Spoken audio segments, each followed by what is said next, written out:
Hello दोस्तों, स्वागत है आपका हमारे चैनल स्मार्ट एजुकेशन क्लासेस में। तो आज का आपका वीडियो जो सामाजिक अध्ययन का है वो टॉपिक रहेगा आपका मौर्य साम्राज्य। मौर्य साम्राज्य में हमें काफ़ी कुछ पढ़ना है और एक इम्पोर्टेंट टॉपिक है आपके एग्ज़ाम के हिसाब से। और आपका जो एग्ज़ाम हम देखिए एडेड जूनियर हाई स्कूल भर्ती 2021, इसके साथ ही अगर आप सुपर टेट कोई भी ऐसे एग्ज़ाम की तैयारी कर रहे हैं जिसमें आपका जीएस वाला पोर्शन हिस्ट्री आता है तो आप ये वीडियो देख सकते हैं। और ये 9वां वीडियो है। इसके पहले के अगर आपने 8 वीडियोज़ नहीं देखे हैं तो उनका प्लेलिस्ट का लिंक आपको डिस्क्रिप्शन में मिल जाएगा, जिसमें हम काफ़ी इंपॉर्टेंट टॉपिक्स कंप्लीट कर चुके हैं। इसके पहले चैनल पर नए हैं तो चैनल को करिए सब्सक्राइब और साथ ही वीडियो को लाइक शेयर भी कर दीजिएगा। चलिए शुरू करते हैं। और ये फ़ोटो जो आप देख पा रहे होंगे ये हमारे सोर्स हैं। कक्षा आपकी 6, 7, 8 की हमने बुक ली हैं। आपकी जो एनसीईआरटी इसका सार संग्रह इसमें हमने 2 लिए हैं बुक्स, और 2 आपकी घटना चक्र की बुक लिए हैं, और ये एग्जामपुर की आती हैं ये भी लिए हैं, और एक साथ ही आपकी मनोहर पांडे की एक छोटी बुक आती है। तो इतने साक्ष्य जो हम आपके लिए प्रोवाइड करा रहे हैं, और साथ ही हम आपको अपने नोट्स भी पहले जो है बताते चलते हैं, जिससे आपके सारे कॉन्सेप्ट जो है क्लियर हो जाते हैं। चलिए शुरुआत करें मौर्य वंश की, मौर्य डायनेस्टी की। तो देखिएगा सबसे पहले कुछ स्रोत हैं जो हमें मौर्य साम्राज्य के बारे में बताते हैं। तो सबसे पहले अर्थशास्त्र जो लिखा है आपके चाणक्य ने, जिनका अन्य नाम विष्णुगुप्त और कौटिल्य भी है। इसके बाद इंडिका जिसकी रचना की मेगस्थनीज ने, और जो पतंजलि का महाभाष्य है, और विशाखदत्त का मुद्रा राक्षस, इससे तो काफ़ी ज़्यादा जानकारी मिलती है, और भद्रबाहु का कल्पसूत्र जो कि एक जैन ग्रंथ है। तो इन सभी से हमारे लिए मौर्य वंश के बारे में जानकारी मिलती है। चलिए आगे चलेंगे हम। तो देखिए अब देखिए अशोक के कुछ 14 शिलालेख हैं जिनमें जो महत्वपूर्ण हैं वो हम आपको बताते हैं। चलिए 1837 में जेम्स प्रिंसपे, यहाँ पर जेम्स है, जेम्स प्रिंसपे द्वारा पढ़ा गया था क्या है अशोक के सबसे पहले शिलालेख के लिए।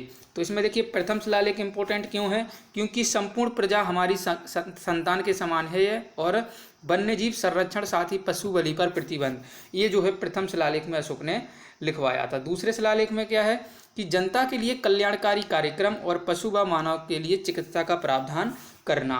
तीसरा अभिलेख क्या बताता है हमें कि ब्राह्मणों को सम्मान व महाभाष्यों की नियुक्ति करने के बारे में हमें बताता है जो है तीसरा अभिलेख।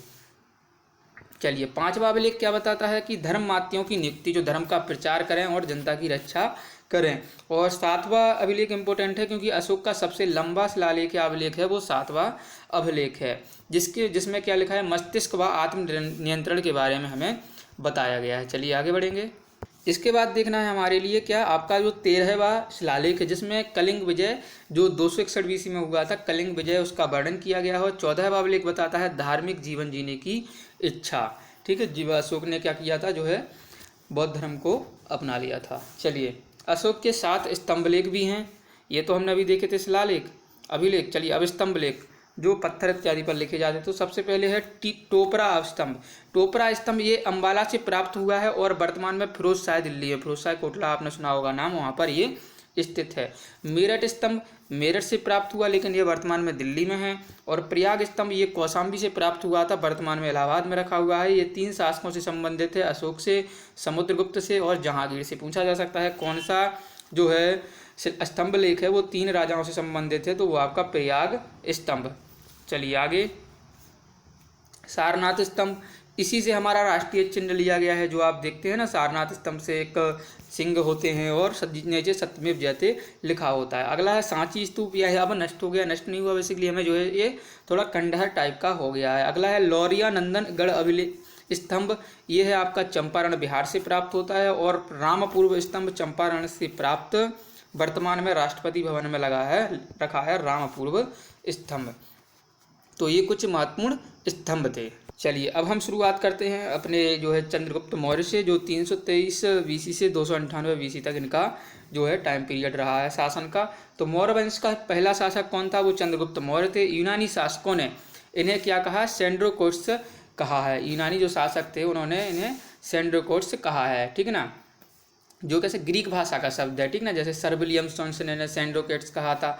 और अगर बात करें लैटिन में तो लैटिन वालों ने क्या कहा था इनके लिए, एड्रोकोट्स, ठीक ना, एंड्रोकोट्स। चलिए चाणक्य की मदद से घनानंद की हत्या, किसकी हत्या, घनानंद की हत्या करके 25 वर्ष की आयु में मगध के शासक बने चंद्रगुप्त मौर्य। लेखक प्लूटोर्क व जस्टिन, ठीक है ना, इन्होंने ये जानकारी दी थी। इसके पास यानी कि चंद्रगुप्त मौर्य के पास जो है 6,40,000 की सेना थी। यह भारत का प्रथम चक्रवर्ती सम्राट था, प्रथम चक्रवर्ती। लेकिन परंतु भारत का पहला सम्राट कौन था, हम पहले ही पढ़ चुके हैं, घनानंद। चलिए, चंद्रगुप्त मौर्य ने सुदर्शन झील और गिरनार झील जो गुजरात में है उसका निर्माण करवाया था। सुदर्शन झील काफ़ी इंपॉर्टेंट है। 305 बीसी में सेल्यूकस निकेटर का आक्रमण भारत पर हुआ। इसकी सेना देखकर वह परास्त हो गया और संधि हो गई। क्या क्या संधि हुई, काबुल, कांधार, जड्रोसिया और हेरात में दिए। किसने दिए, आपके सेल्यूकस निकेटर ने। हेलेना पुत्री सेल्यूकस निकेटर से विवाह किया। चंद्रगुप्त मौर्य ने जो सेल्यूकस निकेटर की पुत्री थी हेलेना, उससे विवाह किया और मेगस्थनीज को चंद्रगुप्त मौर्य के दरबार में भेजा गया। ठीक है, चलिए अब हम पढ़ रहे थे सुदर्शन झील के बारे में, तो थोड़ा और देखिए। इसने अपने शासनकाल में गिरनार पर्वत गुजरात में सुदर्शन झील का निर्माण करवाया चंद्रगुप्त मौर्य ने। इसकी 2 बार मरम्मत भी की गई थी सुदर्शन झील की। तो पहली जो मरम्मत की थी रुद्रदामन ने, जो शक वंश के महान राजा हुए हैं। इसका विवरण हमें जूनागढ़ अभिलेख से मिलता है, जो कि संस्कृत का प्रथम लंबा अभिलेख है, वो है आपका जूनागढ़ अभिलेख। और द्वितीय जो है स्कंदगुप्त, जो गुप्त साम्राज्य के थे, उन्होंने जो है इसका जीर्णोद्धार कराया था। चलिएगा आगे देखिए। 300 ईसा पूर्व में प्रथम जैन महासंगीति का आयोजन पाटलिपुत्र में करवाया। किसने, चंद्रगुप्त मौर्य ने, जिसमें जैन धर्म जो है श्वेतांबर और दिगंबर के बारे में विभाजित हो गया है। अगर आपने वो नहीं देखा है वीडियो तो आप जाकर देखिएगा। चंद्रगुप्त मौर्य भद्रबाहु के साथ श्रवणबेलगोला कर्नाटक चले गए और 298 ईस्वी में चंद्रगुप्त मौर्य की मृत्यु संलेखना या संथारा करने के कारण हो गई। तो ये चंद्रगुप्त मौर्य के बारे में हमने जाना। अब जानेंगे हम बिंदुसार के बारे में। बिंदुसार इसे क्या कहा जाता है, अमित्रघात भी कहा जाता है। अमित्रघात कहा जाता है। मित्रघात का मतलब क्या होता है, शत्रु विनाशक, शत्रुओं का नाश करने वाला अमित्रघात। इसकी 16 पत्नियां थीं, जिसमें 101 यानी कि जिससे 101 पुत्र हुए। 16 पत्नियों से 101 पुत्र हुए थे। सबसे प्रिय पत्नी थी उसकी धर्मा, जिसे सुभद्रांगी कहा था, जिसके गर्भ से अशोक का जन्म हुआ। किसके गर्भ से, सुभद्रांगी के जन्म। सुसीम सबसे बड़ा पुत्र था। उसके बाद अशोक थे, ठीक है ना। अशोक ने सबकी हत्या कर शासन को ग्रहण किया। कहा जाता है कि इसने मतलब एक को छोड़कर, एक सिवाय तिस्त को छोड़कर, जो आगे सिंगल का शासक बनेगा, ठीक है ना, तो इसको छोड़कर सबकी हत्या कर दी थी। चलिए आगे है। सुसीम को राज्यपाल नियुक्त किया गया था तक्षशिला का, और अशोक को नियुक्त किया गया था उज्जैन का, ठीक ना। विद्रोह हुआ कहाँ पर, तक्षशिला में। तो तक्षशिला का विद्रोह कीचक के द्वारा पहले सुसीम को भेजा गया था, लेकिन उनसे कंट्रोल नहीं हुआ, फिर अशोक को नियंत्रित करने के लिए भेजा गया था।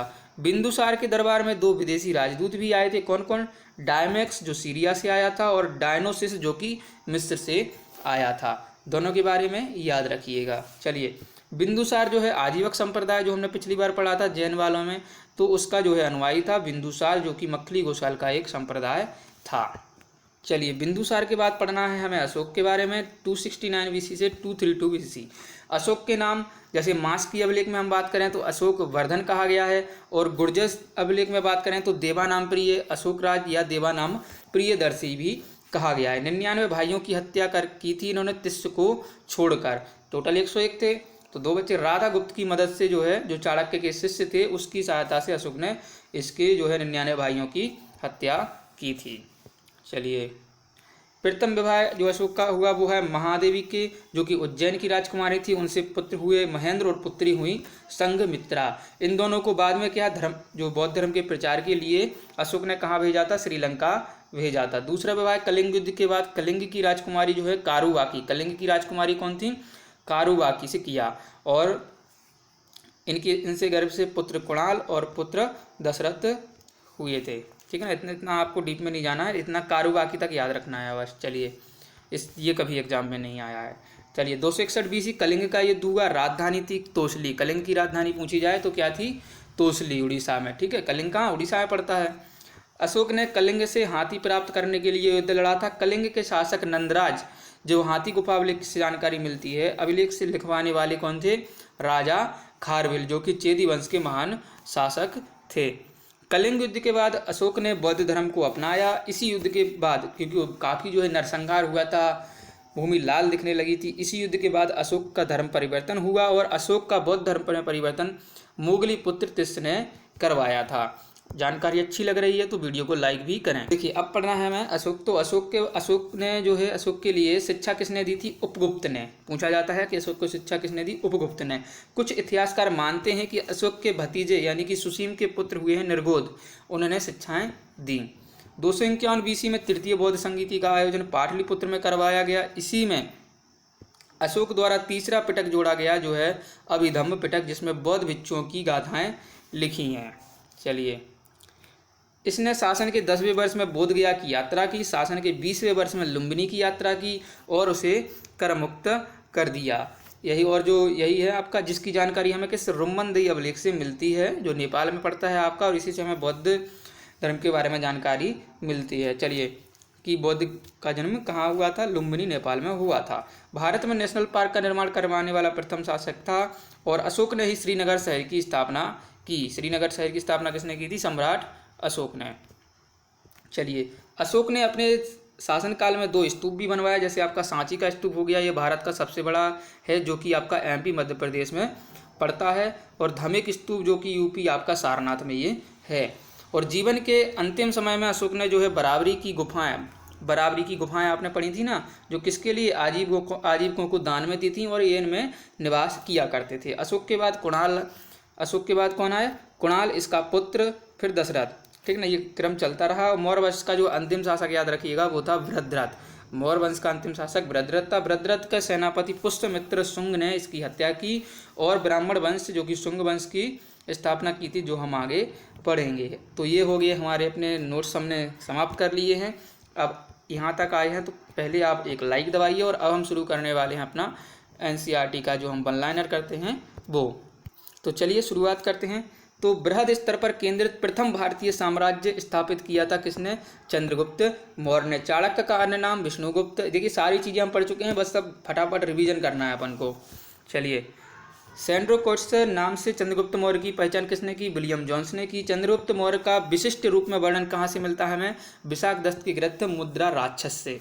चलिए, कौटिल्य द्वारा अर्थशास्त्र शासन के सिद्धांतों से संबंधित पुस्तक है, जिसमें मुख्य रूप से राजनीतिक आर्थिक नीतियों पर प्रकाश डाला गया है, यानी कि राजनीति के बारे में ये चीज पुस्तक हमें बताती है। बुलंदी बाग नामक प्राचीन नामक स्थान कहाँ पर? ये पाटलिपुत्र पटना में। मैकियावेली के प्रसिद्ध ग्रंथ द प्रिंस किसने लिखा है? मैकियावेली ने लिखा है। इसकी तुलना किससे की जा सकती है? कौटिल्य के अर्थशास्त्र से की जा सकती है। पाटलिपुत्र में स्थित चंद्रगुप्त का महल किससे निर्मित बना था? तो ये बना था लकड़ी से।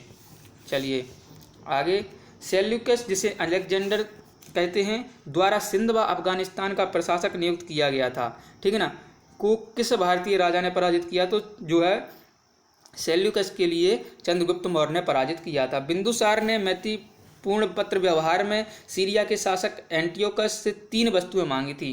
बिंदुसार, चंद्रगुप्त मौर्य के बाद बिंदुसार आए तो उसने 3 चीज़ें मंगाई थी। कहाँ से? सीरिया के शासक से। मीठी मदिरा, सूखी अंजीर और एक दार्शनिक, जैसे दार्शनिक सोफिस्ट की मांग की थी, ठीक ना। तो दार्शनिक को छोड़कर सारी वस्तुएं एंटियोकस ने बिंदुसार को दी थी। पूछा जाता है क्या नहीं दिया था? तो दार्शनिक को नहीं दिया था। चलिए, कुम्हरार नामक स्थल से किस प्राचीन नगर के अवशेष प्राप्त हुए हैं? तो वो हमें पाटलिपुत्र से मिले हैं। किसने सहिष्णुता, उदारता, करुणा के त्रिविध आधार पर राजधर्म की स्थापना की? तो सम्राट अशोक ने। काफ़ी जो है स्वभाव में बिल्कुल चेंज हो गया था। सेंड्रोक्रेट्स जिसे चंद्रगुप्त मौर्य को किसने कहा था? आपके जो है यूनानियों ने, ग्रीक्स ने। और सिकंदर महान की भेंट का उल्लेख हम किसने किया है? तो जस्टिन ने। चलिए, मालवा गुजरात महाराष्ट्र को किस शासक ने पहली बार जीता था? मालवा गुजरात को तो ये जीता था चंद्रगुप्त मौर्य। और ये जो लाइन लिखी है नीचे, ये हम आपको पढ़ के बता देते हैं। चलिए, ये लिखा है गुर्जरा, मास्की, नेट्टूर एवं उद्गोलम, इन 4 अभिलेखों से हमें अशोक के वास्तविक नाम का उल्लेख मिलता है, जो हम आगे पढ़ने वाले हैं। चलिए, अब ये काफ़ी इंपॉर्टेंट सारणी है। मौर्यकालीन तीर्थ या जिन्हें अधिकारी कहा जाता था। मौर्यकाल में सबसे उच्च स्तर के अधिकारी तीर्थ कहे जाते थे। इनकी संख्या 18 थी। तो देखिएगा, सबसे पहले मंत्री या पुरोहित कौन होता था? तो प्रधानमंत्री तथा प्रमुख धर्माधिकारी कहलाता था आपका मंत्री या पुरोहित। युवराज किसे कहते थे? तो राजा को जो उत्तराधिकारी होता था उसे युवराज कहते थे। तो इसमें कुछ तो काफ़ी सरल होते हैं और कुछ को थोड़ा हमें याद रखना है। सन्निधाता क्या कहलाता था? तो राजकीय जो कोषागार का प्रधान अधिकारी, जो कोषाध्यक्ष होते हैं ना वर्तमान में, तो उन्हें क्या सन्निधाता कहते थे। समाहर्ता कौन कहलाता था? राजस्व विभाग का सर्वोच्च अधिकारी कौन होता है? अधिकारी होता है आपका वित्त मंत्री, कर संग्राहक। चलिए, मंत्री परिषदाध्यक्ष कौन? मंत्री परिषद का अध्यक्ष, मंत्री परिषदाध्यक्ष। प्रतिष्ठा किसे कहते थे? फौजदारी न्यायालय का जो न्यायाधीश यानी कि कमिश्नर कहते होता है ना जो वर्तमान में, तो फौजदारी न्यायालय का न्यायाधीश कहलाता था प्रतिष्ठा। व्यवहारिक किसे कहते थे? तो दीवानी न्यायालयों का प्रमुख कहलाता था, न्यायाधीश जो होता था वो व्यवहारिक कहलाता था। चलिए आगे है नायक। नायक सेना का संचालन नगर का अध्यक्ष कौन करता था? नायक। सेनापति, सेनाध्यक्ष या सर्वोच्च सेना कमांडर। अंतर्वृशिक, तो सम्राट का जो अंगरक्षक होता था ना और सेना का प्रधान अधिकारी वो कहलाता था अंतर्वृशिक। और कर्मांतक, कर्मांतक किसे कहते थे? उद्योग धंधों एवं कारखानों का प्रधान निरीक्षक जो होता था अध्यक्ष वो कहलाता था कर्मांतिक। प्रशासता, राजकीय आज्ञाओं को लिपिबद्ध यानी कि जो जैसा होता है ना कि उसे लिखने वाले होते हैं, तो आज्ञाओं का लिपिबद्ध करने वाला तथा राजकोषीय दस्तावेजों को सुरक्षित रखने वाला प्रशासता कहलाता था। दंडपाल कौन होता था? सैन्य सामग्री का प्रबंध करने वाला, हथियार वगैरह जहाँ रखते थे तो उसको दंडपाल कहते थे। दुर्गपाल देश के भीतर दुर्गों की प्रबंधन देखता था, प्रबंधक होता था देश के भीतर। और अंतपाल कौन होता था? जो सीमावर्ती दुर्गों की रक्षा करता था जो सीमा पर होते थे। आटविक, आटविक क्या कहलाता था? वन विभाग का सर्वोच्च अधिकारी आटविक कहलाता था। और दोबारिक, दोबारिक कौन होता था आपका? दोबारिक होता था राजमहल का प्रबंध व देखरेख करने वाला प्रधान अधिकारी कहलाता था आपका दोबारिक। और नागरिक कौन होता था? नगर का सर्वोच्च अधिकारी नागरिक होता था। मौर्यकालीन अधिकारी पोतवाध्यक्ष का मुख्य कार्य होता था मापतौल का जो है मैनेजमेंट देखना। तो ये हो गया अपना। चलिए स्लाइड पूरी हुई, आगे बढ़ेंगे। तो देखिए किससे मौर्य दक्कन की विजय शासक ने प्राप्त की थी? यानी कि दक्कन पर विजय किसने प्राप्त की थी? तो चंद्रगुप्त मौर्य ने। यह किस अभिलेख से प्रमाणित होता है कि चंद्रगुप्त मौर्य का प्रभाव पश्चिम भारत पर भी था? तो रुद्रदामन का जो जूनागढ़ अभिलेख है उससे हमें जानकारी मिलती है। चंद्रगुप्त मौर्य अपने जीवन के अंतिम दिनों में श्रवणबेलगोला चले गए, जहां उन्होंने जैन विधि से उपवास पद्धति जिसे संलेखना या संतारा कहते हैं उसके द्वारा अपने प्राण त्याग दिए थे। हम पढ़ चुके हैं ये। चलिए, मगध साम्राज्य में रज्जुक किसे कहा जाता है? तो रज्जुक जो मौर्य शासन में भूमि मापक अधिकारी होता है ना उसे हम रज्जुक कहते थे, ठीक ना। और एक और प्रयोग होता था, कई जगह आपको देखने मिलेगा कि जो अब वर्तमान जिलाधिकारी होते थे ना वही पोस्ट होती थी आपके रज्जुक की, जो राजस्व व न्याय दोनों अधिकारी होते थे। चलिए, ब्राह्मी लिपि की प्रथम पहचान किस पर उत्कीर्ण अक्षरों से की गई है? तो पत्थर की पट्टियों पर हमें ब्राह्मी लिपि देखने को मिली है। तो देखिए मुख्य रूप से क्या होता था कि जो है दो लिपियां लिखी जाती थी, खरोष्टी हो गई आपकी, ठीक है ना, और ब्राह्मी हो गई, और एक और कौन होती थी आपकी प्राकृत। चलिए वो आगे प्रश्न दिया गया है तो वहाँ पर हम ये सारी चीज़ें डिस्कस कर लेंगे, ठीक है ना। यानी कि हाँ चलिए आ गया। तो अशोक के जो सर्वाधिक अभिलेख की बात करें तो वो लिखे हैं प्राकृत और ब्राह्मणी, प्राकृत और ब्राह्मणी में लिखे हैं। लेकिन जो अशोक के दो अभिलेख हैं, कौन कौन से दो अभिलेख हैं? तो एक तो हो गया आपका, देखिए जो दो अभिलेख हैं इनका, एक है मानसेहरा, ठीक है ना, और एक है सायबाजगढ़ी। मानसेहरा और सायबाजगढ़ी दो अभिलेख केवल लिखे हैं आपके खरोष्टी में, और बाकी लिखे हैं प्राकृत और ब्राह्मी में। चलिए आगे, चलिए ये हो गया। देखिए वही लिखा है कि सम्राट अशोक का शिलालेख साहबाजगढ़ी से प्राप्त हुआ है। यह स्थान कहाँ पर है? तो पेशावर पाकिस्तान में, और ये खरोष्टी में लिखा है, और एक और आपका मानसेहरा। अशोक के शिलालेखों में प्रयुक्त भाषा कौन सी थी? तो मुख्य रूप से प्राकृत भाषा रही थी। चलिए, अशोक ने बौद्ध होने के बाद भी हिंदू धर्म में आस्था नहीं छोड़ी। इसका प्रमाण हमें किससे मिलता है? देवानाम प्रियदर्शी, देवों का प्यारा उपनाम जो अशोक का रखा गया था उससे। प्राग अशोक ब्राह्मी लिपि का पता किस स्थान से चला है? तो वो चला है हमारे लिए श्रीलंका स्थित अनुराधापुर से। हमें ये पता चला है कि प्राग अशोक ब्राह्मी लिपि के बारे में हम जान पाए हैं। चलिए, सारनाथ स्तंभ का निर्माण किसने करवाया था? तो सारनाथ का निर्माण जो आपका वाराणसी में पड़ता है अशोक ने करवाया था। भारतीय उपमहाद्वीप का प्रथम शासक कौन था जिसने अभिलेखों के माध्यम से शासनादेश जारी किए थे? तो वो अशोक ने किए थे। वह कौन सा स्तंभ है जिससे अशोक ने स्वयं को मगध का सम्राट बताया? तो वो है भ्राभू स्तंभ, जो कि आपका राजस्थान में है। ब्राह्मी लिपि में लिखे अशोक के शिलालेखों का सर्वप्रथम जेम्स प्रिंसपे ने 1837 में पढ़ा था।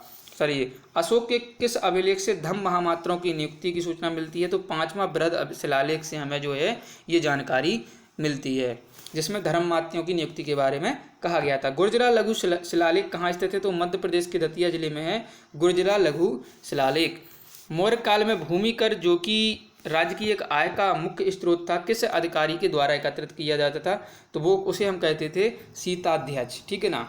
भूमि कर को सीता और भूमि कर इकट्ठा करने वाले को सीताध्यक्ष कहा जाता था। मध्य प्रदेश स्थित जो सांची का स्तूप का निर्माण किसने करवाया था, तो शासक अशोक ने।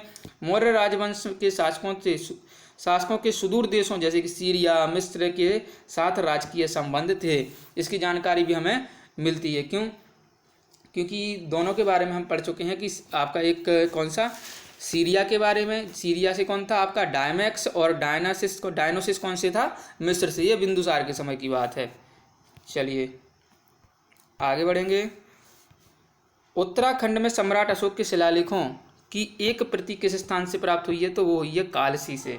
प्रसिद्ध यूनानी राजदूत मेगस्थनीज ने भारत आया था किसके दरबार में, चंद्रगुप्त मौर्य के दरबार में। चलिए ये अधिकारी हैं कुछ, तो ये हम पढ़ लेते। जैसे सीताध्यक्ष कौन होता था, कृषि विभाग का अध्यक्ष। अकाराध्यक्ष खानों का अध्यक्ष, जो है लक्षणाध्यक्ष मुद्रा विभाग का अध्यक्ष। शुल्काध्यक्ष व्यापारिक कर का प्रदान, और मुद्राध्यक्ष पासपोर्ट विभाग का देने की मतलब पासपोर्ट का भी उसमें प्रचलन था। संस्थाध्यक्ष व्यापारिक मार्गों का जो अध्यक्ष होता था वो संस्थाध्यक्ष, ठीक है। तो संस्थाध्यक्ष कौन था आपका, व्यापारिक मार्गों का अध्यक्ष। चलिए आगे बढ़ेंगे। चलिए देखिए, गुप्तचर व्यवस्था का प्रथम विस्तृत वर्णन कहाँ से मिलता है हमें, अर्थशास्त्र कौटिल्य से। मौर्य काल की किस पुस्तक में जहाज निर्माण व नागरिक गतिविधियों का वर्णन है, तो वो है इंडिका मेगास्थनीज। चंद्रगुप्त मौर्य ने अपने अंतिम समय में किस धर्म को अपना लिया था, तो जैन धर्म को अपना लिया था। कौन सा स्थान मौर्य काल में शिक्षा का सर्वाधिक प्रसिद्ध केंद्र था, तो वो था आपका तक्षशिला, जो आपका वर्तमान पाकिस्तान में पड़ता है। गांव के शासन को स्वायत्त शासी पंचायतों के माध्यम से संचालित करने में की व्यवस्था का सूत्रपात किसमें हुआ, मौर्यों ने किया। मेगास्थनीज ने अपनी पुस्तक इंडिका में भारतीय समाज को कितने 7 श्रेणियों में विभाजित किया था। अशोक के समकालीन तुर्मय कहाँ के राजा थे, तो ये मिस्र के राजा थे। मिस्र के शासक टॉलमी फिलोडेल्फस के साथ अशोक के राजनयिक संबंध थे, संभवतः इसी को तुर्मय कहा गया है। चंद्रगुप्त मौर्य और अशोक दोनों का एक साथ उल्लेख किस अभिलेख में मिलता है, तो महाक्षत्रप रुद्रदामन का जूनागढ़ अभिलेख में हमें चंद्रगुप्त मौर्य और अशोक दोनों का जो है उल्लेख मिलता है। भाग एवं बलि किसके प्रमुख स्रोत थे, तो ये थे राजस्व के प्रमुख स्रोत। गिरनार क्षेत्र में एक झील का निर्माण किस शासक ने करवाया था, चंद्रगुप्त मौर्य ने, और जिसकी 2 बार मरम्मत की गई थी। किसने करवाई थी बताइएगा, मरम्मत आपकी रुद्रदामन ने, और किसने, और स्कंदगुप्त ने। चलिए आगे। कौशाम्बी तथा प्रयाग के स्तंभों में अशोक की रानी कारुबाकी के द्वारा दान दिए जाने का उल्लेख मिलता है, जिसे रानी का अभिलेख कहते हैं, किसको, कारुबाकी के लिए। चलिए, प्राचीन भारत में किस ग्रंथ में पति द्वारा परित्यक्त पत्नी के लिए विवाह विच्छेद की अनुमति दी गई थी, वो थी अर्थशास्त्र में। कलिंग युद्ध की विजय तथा क्षत्रियों का वर्णन अशोक के किस शिलालेख में है, 13वें शिलालेख में हमें ये मिलता है, कलिंग विजय का वर्णन। अशोक के अभिलेखों से किस दक्षिणी राज्य के अतिरिक्त सभी दक्षिण राज्यों का उल्लेख प्राप्त होता है, तो वो है सातवाहन वंश। अंतिम मौर्य सम्राट बृहद्रथ। मौर्यों को जल संसाधन व्यवस्था की जानकारी किस अभिलेख से मिलती है, यानी कि मौर्यों की जल संसाधन, तो वो रुद्रदामन का गिरनार अभिलेख, गुजरात। अशोक का समकालीन मिस्र का राजा अलेक्जेंडर था, और ये जो नीचे लाइन लिखी है वो भी हम आपको बता देते हैं कि क्या लिखा है। तो ये लिखा है, देखिए, अशोक ने अपने राज्याभिषेक के 8वें वर्ष में कलिंग पर आक्रमण कर उस पर विजय प्राप्त की थी 261 बीसी में। ये सन जरूर याद रखिएगा। चलिए आगे देखिए, सेल्यूकस निकेटर जिससे चंद्रगुप्त ने अफगानिस्तान प्राप्त किया था, वह कहाँ का शासक था, वो था आपका सीरिया बेबीलोन का, जब वो वापस चला गया था। अशोक के पश्चात देवानाम पिए की उपाधि किसने धारण की थी, तो वो दशरथ ने भी धारण की थी। अशोक की कुछ उपाधियाँ हैं, उनको हम देख लेते हैं एक बार में। चलिए, अशोक और स्त्रोत क्या है, अशोक की उपाधि क्या रही है, तो अशोक मास की लघु शिलालेख में अशोक कहा गया है, और देवानाम प्रियंस अशोक राजा को गुर्जरा लघु शिलालेख में कहा गया है, और अशोक मौर्य कहा गया है रुद्रदामन का जूनागढ़ अभिलेख जो है, और पियदस्सी राजा कहा गया है बराबर गुहा लेख से, और पियदस्सी राजा मगध ये कहा गया है भारभू वैराट लघु शिलालेख में, और पियदस्सी राजा ये कंधार व्रत शिलालेख दीपवंश महावंश में कहा गया। अशोक वर्धन इंपोर्टेंट है, पुराणों में कहा गया है, राजा अशोक नेट्टुर लघु शिलालेख में, और राजा अशोक देवानाम पिये ये उदगोलम लघु शिलालेख में कहा गया है। विकल्प में आप आराम से कर लेंगे। चलिए आगे है, अशोक ने अपने पिता बिंदुसार के शासनकाल में किस क्षेत्र का विद्रोह को तक्षशिला भेजा गया था, अपने ऊपर आश्रित बच्चों एवं पत्नी को समुचित व्यवस्था किए बिना भिक्षु बनने वाले के लिए किसने दंड का प्रावधान किया था? तो कौटिल्य ने। अगर कोई व्यक्ति है और वो बीवी बच्चों की चिंता की ये भिक्षु भी बन जाता है तो उसके लिए दंड मिलता था। खरोष्ठी लिपि की उत्पत्ति किससे हुई है? अरमाइक भाषा से। कौटिल्य किसके प्रियम थे? प्रधानमंत्री चंद्रगुप्त मौर्य के। और चलिए एक सेकेंड, तो देखिए कौटिल्य किसके प्रधानमंत्री थे? चंद्रगुप्त मौर्य के। मौर्यों के पश्चात भारत की उत्तर पश्चिम सीमा पर किसका अधिकार हुआ? और बैक्ट्रियन शासकों का। और मौर्य शासन व्यवस्था में रूपदर्शक नामक अधिकारी का कार्य किया था सिक्कों का परीक्षण करना। और वह मौर्य राजा जो अमित्रघात के नाम से जाना जाता है, बिंदुसार। अमित्रघात यानी कि शत्रु विनाशक। चलिए मौर्य काल में मुद्रा क्या रही थी? चलिए ये देख लेते हैं। मौर्य काल की मुद्रा, इस काल में चांदी और तांबे के सिक्कों का उल्लेख हमें मिलता है। चांदी के सिक्कों के 4 प्रकार चलते थे, पर्ण, अर्धपर्ण, पाद और अष्टपाग। और तांबे के भी 4 चलते थे, मासक, अर्धमासक, काकड़ी और अर्ध काकड़ी। ठीक है ना, बेसिकली याद रखिएगा ये 4 प्रकार, एक बार पढ़ लीजिएगा। तो वीडियो अच्छा लग रहा है तो वीडियो लाइक भी करें और एक बार शेयर भी कर दें, जो भी आप ग्रुप्स में जो आपके मित्र वगैरह जुड़े हों। और वीडियो भी हो चुका है आपका 25 मिनट का। ठीक है, तो एक और बुक बची है, उसको भी अभी ख़त्म कर देते हैं, अलग से कोई वीडियो नहीं आएगा मौर्य आज के लिए। चलिए शुरू करते हैं। तो देखिए ये आपका जीएस वाला बुक है। प्रथम भारतीय साम्राज्य स्थापित किया गया चंद्रगुप्त मौर्य के द्वारा। और जो भारतीय साम्राज्य हुआ था, गुप्त, मौर्य, वर्धन, कुषाण में से सबसे पुराना कौन है? आपका मौर्य डायनेस्टी। चलिए आगे शुरुआत, काफ़ी जल्दी हम इसको भी खत्म करेंगे। जिसके ग्रंथ में चंद्रगुप्त मौर्य का विशिष्ट रूप से वर्णन हुआ है वह है विशाखदत्त का मुद्रा राजा। सेंड्रो क्रोट्स ने चंद्रगुप्त मौर्य की पहचान की थी, कौन ने? विलियम जोन्स ने। और प्लिनी, जस्टिन, स्ट्रोबो तथा मेगस्थनीज में से वह जिसने सेंड्रो क्रोट्स, चंद्रगुप्त मौर्य और सिकंदर महान की भेंट का उल्लेख किया है वो है जस्टिन ने। कौटिल्य प्रधानमंत्री थे चंद्रगुप्त मौर्य और बिंदुसार के। चाणक्य अपने बचपन में जाने जाते थे विष्णुगुप्त के नाम से। कौटिल्य का अर्थशास्त्र है एक शासन के सिद्धांतों की पुस्तक। चलिए सप्तांग सिद्धांत के अनुसार राज्य के अंग क्या क्या है? राजा होता है, अमात्य होता है, जनपद, दुर्ग, कोष, सेना और मित्र, ये जो है राज्य के सप्तांग होते हैं। चलिए कौटिल्य के अर्थशास्त्र में प्रकाश डाला गया है राजनीतिक नीतियों पर। मैकियावेली की पुस्तक है द प्रिंस, जो जिसकी तुलना हम कर सकते हैं कौटिल्य के अर्थशास्त्र। डायमैक्स भारत आया था बिंदुसार के शासनकाल में। ठीक है, याद रखिएगा। पाटलिपुत्र में स्थित चंद्रगुप्त का महल जो बना हुआ था वो किसका बना था? लकड़ियों का। जिस प्राचीन नगर के अवशेष कुम्भहार स्थल से प्राप्त हुए हैं वह है पाटलिपुत्र। और बुलंदीबाग प्राचीन स्थान था किसका? पाटलिपुत्र का। अशोक, चंद्रगुप्त, बिंदुसार तथा कुणाल में से वह मौर्य राजा जिसने दक्कन की विजय प्राप्त की थी वो था चंद्रगुप्त। मालवा, गुजरात और महाराष्ट्र पहली बार किसने जीता? चंद्रगुप्त मौर्य ने। चंद्रगुप्त जो गुजरात चंद्रगुप्त मौर्य के साम्राज्य में सम्मिलित था यह प्रमाणित होता है किसके? रुद्रदामन के जूनागढ़ अभिलेख से। और सेल्यूकस, जिनको अलेक्जेंडर द्वारा सिंध एवं अफगानिस्तान का प्रशासक नियुक्त किया गया था, उसको किसने हराया था? चंद्रगुप्त मौर्य ने। चंद्रगुप्त मौर्य ने सेल्यूकस को पराजित किया था 305 ईसा पूर्व में। और आगे ये कुछ मानचित्र दिया गया है, तो ये बताता है किसके बारे में हमें? अशोक से उसके शासनकाल के अंतिम समय में। देखिए काफ़ी बड़ा, इतना तो आपका इंडिया ही है, ठीक ना, इस जगह भी जो है शासन फैला हुआ था। चलिए आगे नीचे एक और लाइन लिखी है कि सहिष्णुता, उदारता और करुणा की त्रिविधि आधार पर राजधर्म की स्थापना किसने की थी? अशोक ने की थी। चलिए ये, चलिए इसको थोड़ा और छोटा करते हैं, अब आपको दिख रहा होगा। चलिए हम पढ़ के तो बता ही रही हैं। अफगानिस्तान, बिहार, श्रीलंका तथा कलिंग में से वह क्षेत्र जो अशोक के साम्राज्य में सम्मिलित नहीं था, श्रीलंका। तभी तो प्रचार करने के लिए कहाँ भेजा था? पुत्र महेंद्र और पुत्री संघमित्रा को श्रीलंका भेजा था। अशोक के शिलालेख जिसमें दक्षिण भारतीय राज्यों का उल्लेख हुआ है वो दूसरे और 13वें शिलालेख में। भारत के जो प्रथम अस्पताल व औषधि विभाग का निर्माण किसने करवाया था? अशोक ने। अशोक ने बौद्ध होते हुए भी हिंदू धर्म की आस्था नहीं छोड़ी थी, इसका प्रमाण है देवानाम प्रियदर्शी की उपाधि। अशोक के शासनकाल में बौद्ध धर्म आयोजित की गई थी पाटलिपुत्र में, बौद्ध सभा जो आयोजित हुई थी। तीसरी, मौर्य शासक जो बौद्ध धर्म के अनुयायी थे अशोक और दशरथ रज्जुक थे, मौर्य शासन के अधिकारी होते थे। सार्थवाय कहते थे व्यापारियों के काफिले को, क्या कहते थे? सार्थवाय कहते थे। और अग्रहारिक युक्त प्रादेशिक तथा रज्जुक में वह अधिकारी जो मौर्य प्रशासन का भाग नहीं था वो था अग्रहारिक। सारनाथ स्तंभ का निर्माण किया था किसने? अशोक ने करवाया था। और सर्वप्रथम स्तूप बना जो है मानते हैं हम किसको? सांची को मानते हैं सर्वश्रेष्ठ स्तूप, ठीक है ना, सर्वश्रेष्ठ लिखा है यहाँ। सांची का स्तूप बनवाया था किसने? अशोक ने। और कुछ स्थान दिए गए हैं और साथ ही स्मारक व भग्नावशेष। तो कौशाम्बी जो है जिसका संबंध है घोषिताराम मठ से, कुशीनगर का राणाभर स्तूप से, सारनाथ का धमेक स्तूप और श्रावस्ती का सहित महेत। चलिए आगे बढ़ेंगे। सम्राट अशोक की तीर्थ यात्रा का सही क्रम क्या है? सबसे पहले लुम्बिनी की, फिर कपिलवस्तु, फिर बोधगया, सारनाथ, कुशीनगर और अंत में श्रावस्ती की। अशोक के शिलालेखों में प्रयुक्त भाषा थी प्राकृत भाषा। चलिए आगे देखेंगे।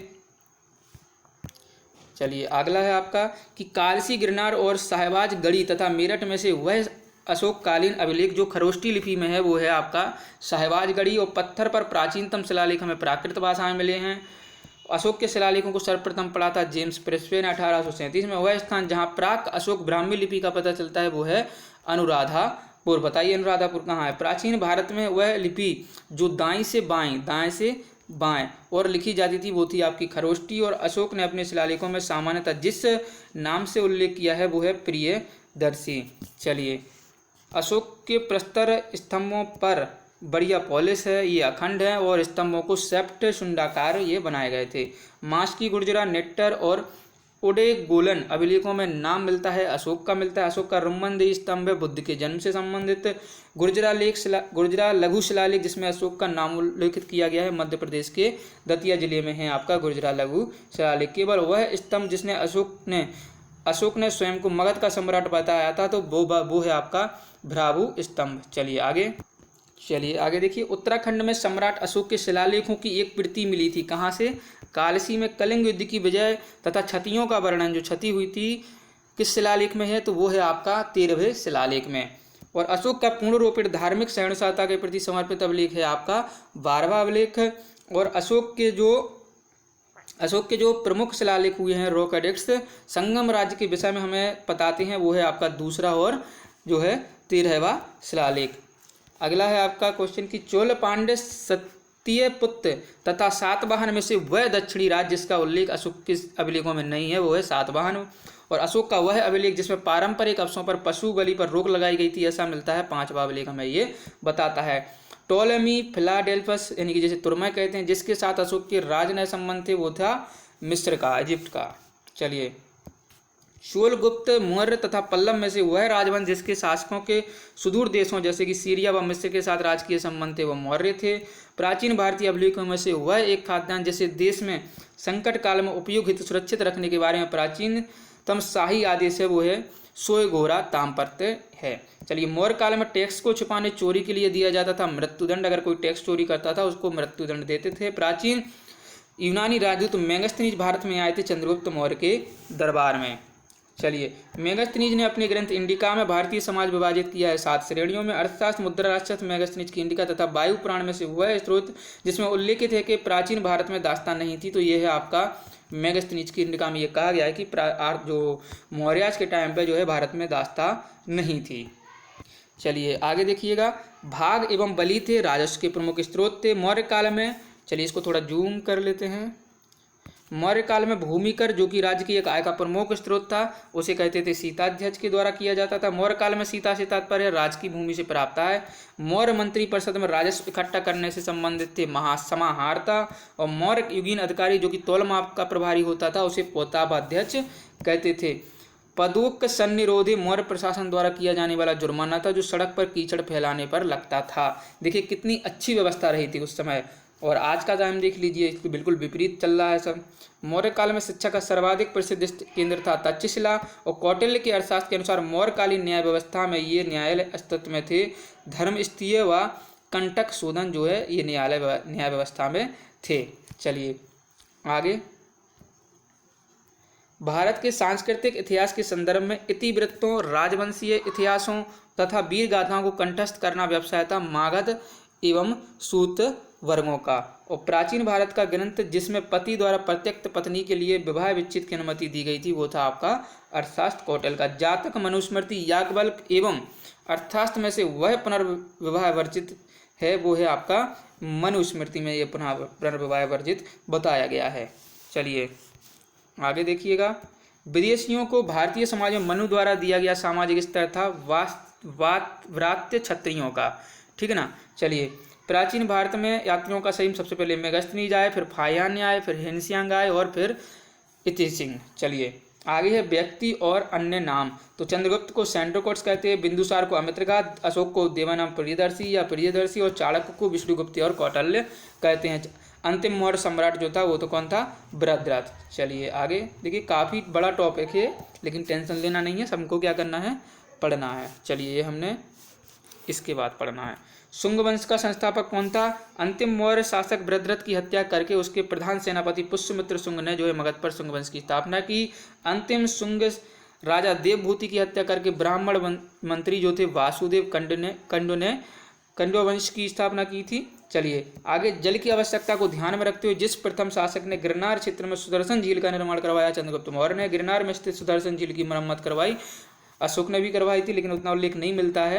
मुख्य रूप से रुद्रदामन और स्कंदगुप्त का हमें उल्लेख मिलता है। बिना बेगार के सुदर्शन झीलों का जीर्णोद्धार करवाया किसने? रुद्रदामन ने। चलिए तो ये था आपका काफ़ी अच्छा वीडियो रहा है, मौर्य साम्राज्य, ठीक है ना। तो हमने इसमें काफ़ी जानकारी आपको दी है। चलिए, और इसमें कुछ भी नहीं रह गया। एक शासन के बारे में याद रखिए कि उस समय जो है शासन राजतंत्र कैसा चलता था, एक केंद्रीयकृत व्यवस्था बनाई गई थी, ठीक है ना। और एक और क्वेश्चन आपसे पूछा जाता है कि चंद्रगुप्त मौर्य का जन्म 340 ईसा पूर्व, सम्राट अशोक के समकालीन श्रीलंका का शासक कौन था? तो वो तिस्स था, ठीक है ना। ये चीज़ें भी आपको याद रखनी है। वीडियो लाइक नहीं किया, लाइक करिए, शेयर करिए, और चैनल को सब्सक्राइब नहीं किया तो सब्सक्राइब कर दीजिएगा। धन्यवाद, मिलते हैं अगले वीडियो में। जय हिंद, जय भारत।